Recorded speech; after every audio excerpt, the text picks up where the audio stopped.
Hey everybody, it's Matt here from OK Aussie. Welcome back to the channel. It is currently 1:15 AM in the morning. Dyan's not feeling terribly well. She's probably been asleep for just over 2.5 hours, I think we've been. She's feeling a bit nausea. Now she has had an ondansetron 4 milligrams.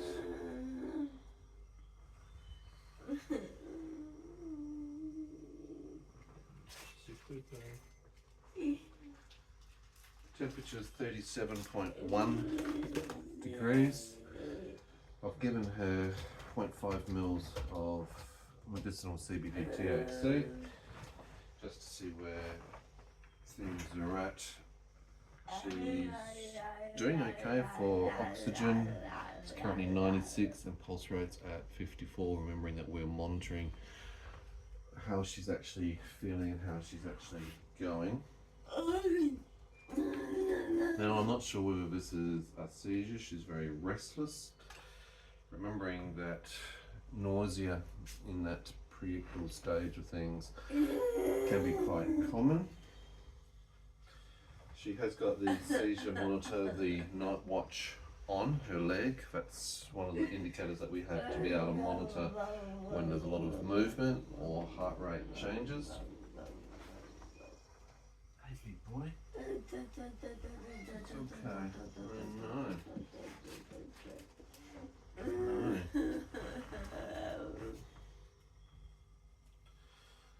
Now the CBD will give her a bit of anti-nausea and pain relief as well. We do use also the SEMI 3 camera so that we can monitor and record seizure actions throughout the day and the night. It's also a good alert and alarm for me if I'm not in immediate attendance.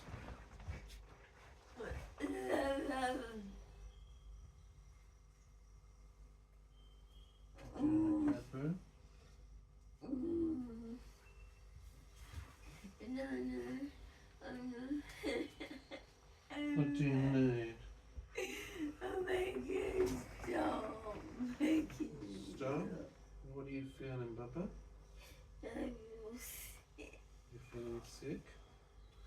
Her bed's raised up a little bit at the moment as well, just to help the nausea. She was very, very hot, so she's taken blankets, some of the clothes off just to help cool her down. Now the room is not that hot, to be honest. It's 21.4 degrees. 17 degrees outside. But it is still very hot to touch, even though her hepatic temperature doesn't show that. 7.1. Beautiful. Can you swallow? Do you want some drink or fluid? Okay, but the anti-nausea that you're taking will kick in a couple more minutes, okay? Nausea sucks, okay? And also just having disturbed sleep really sucks. It doesn't help her at all at the moment. She was doing quite well. She was having a good couple of hours of solid sleep. We both were. And then she started to feel a bit restless, tossing and turning. She started to groan with the pain. She had to get up to go to the toilet. These are all things which are disturbing. Now this action is more what we'll call around the seizure behaviour. Just keeping an eye on the levels. Oxygen's okay at 97, heart rate's at 54. Rather than me having to keep reaching to the pulse oximeter and read the individual stats, that's why I've got it on the device so I can at least see what's happening as we go. So if I was fast asleep, then at least with the night watch it would actually give me an indication and alert me. I can also set up the SEMI 3 camera for sensitivity for movement, and that can also be set to alert and alarm me, but we don't tend to use that for the alarms, mainly because she is a bit of a mover, getting up and down to go to the toilet during the night, and of course with the cat moving on and off the bed, it doesn't help her as well. Want some medication, sweetie?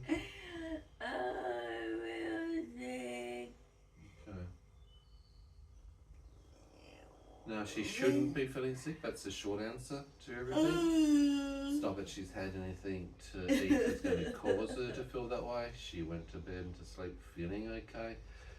So this is something, and you can see these actions even with the hands and all that. And this is what we see a lot with the neurological condition. I might just give you a muscle relaxer. Can you have a drink? Can I sip for me? Can you drink for me? Yeah?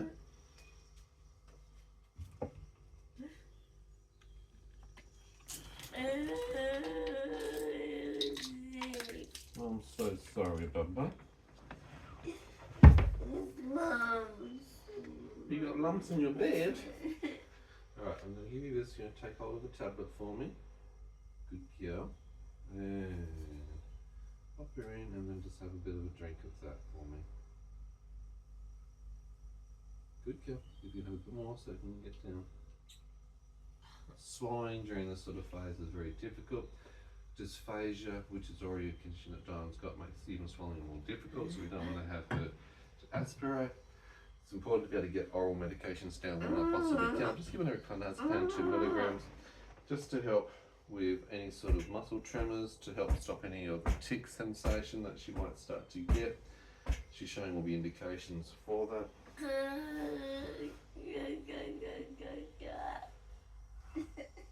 You might hear in the background some of the white noise that we use. We've got Google Home automation, and part of that is we actually use, this is actually the country night or forest night noise effect. So it has a background noise. It helps us to, I guess, deaden some of the other distractions that can sometimes disturb her as well.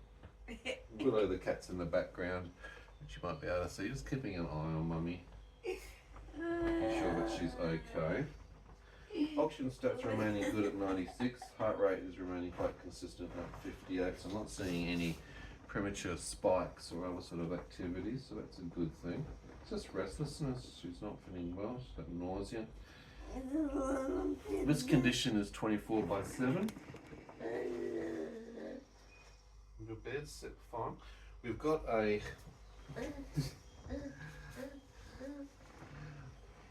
an alternating air mattress which gives her high level 4 pressure care support.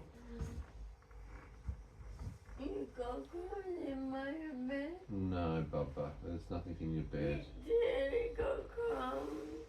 Crumbs? Here. He got crumbs. The putty cat got crumbs. Okay, lie down for me. I'm going to sit later. Okay, that's alright. Sitting up is actually a useful thing, and again, we'll sometimes see this in her seizures where she'll want to sit up. It's the seizure sensations. It's not that she actually will be sick. We've got a sick bag there in case she needs to, but quite commonly, she will never ever be sick. It's that sensation, and whether it's contractions that are happening in the stomach, making her feel that way. There's this nausea effect. This is the common before a seizure, so like I said, we're just here watching, monitoring, just in case. The seizure medications have actually been increased. That's the sodium valproate. So we're waiting to get to therapeutic levels to see if that's going to help balance things out there after recent blood tests. So I shouldn't be expecting to have anything. We're just going to sit and watch and wait. And again, this is a condition, 24 hours a day, 7 days a week. Being here for her, supporting her, making sure that she's safe. Keeping eyes on in case she needs help, whether it is just simply helping her support her and deal with her for getting medications that she might need.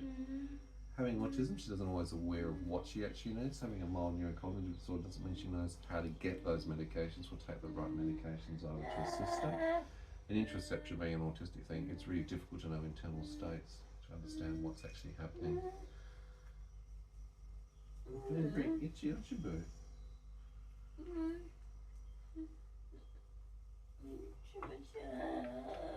Okay. Current time is 1:30 AM. Oxygen stats are 97. Pulse rate's consistent at 55.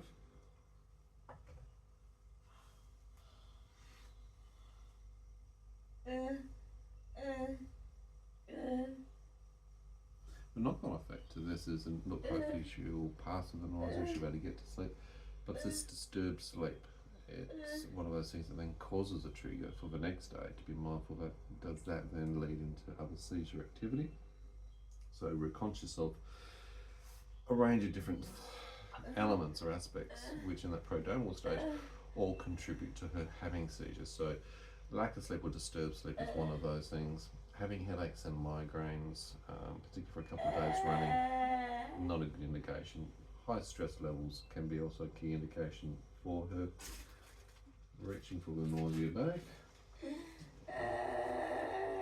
really sucks, there's just nothing that you can do. You know what, you can't exactly rub her back or pat her back because that's irritant and now feel uncomfortable. She's sitting up and sitting forward, which is the best position for her to deal with this. Hopefully the waves of it will pass. She's been given some medications already to try and kick in. So Dyan's a common one, it's a sublingual which dissolves in the mouth. Good girl. Another one back.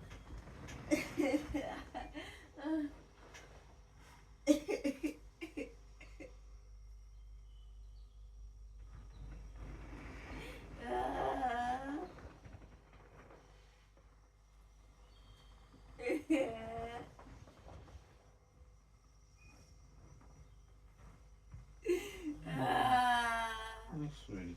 Sorry, just reaching out at you. Please stop.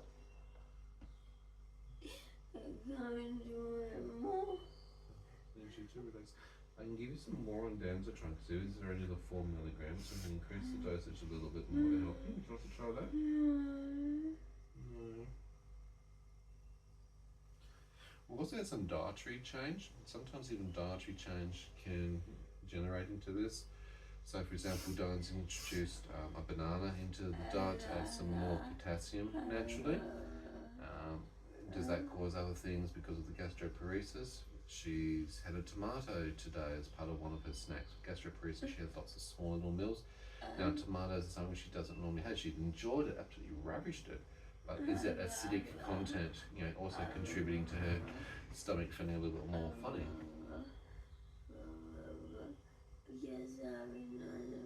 Another anti-nausea, sweetie? No worries. Current time 1:33. These suckers to open up. Oh, just give me a second. Oh, I'm sure you can. Right. You can. A little bit hard just to get the tab pills open. Good girl. Oxygen stats remain good at 97. Pulse rate's down to 53.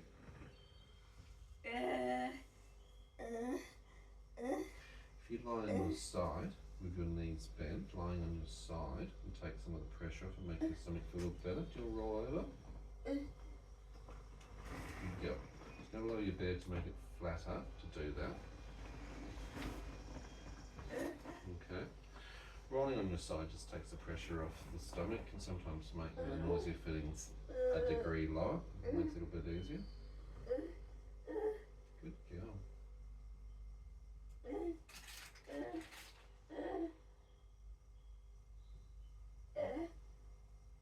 Tucking Willow.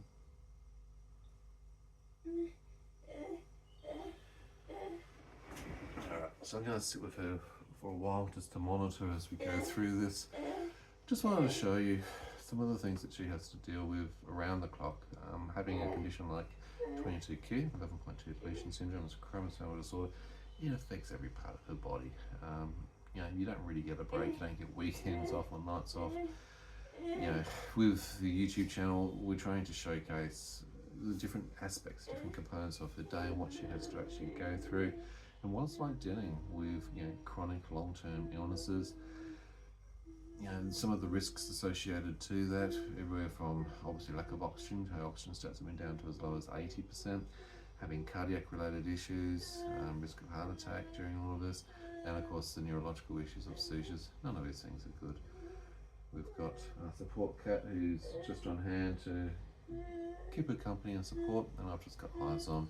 And obviously we've got the different devices that just help us to monitor her condition, monitor her stats so that I can observe that, and also provide that for the clinical team. Guys, thanks very much for being around. Hopefully we'll get to sleep at some stage soon. I hope you have a good night. If you're new to the channel, welcome. Don't forget to subscribe, hit that notification bell, give us a thumbs up, and if you've got comments or questions, leave them below. We'll see you in another episode. We'll say bye for now.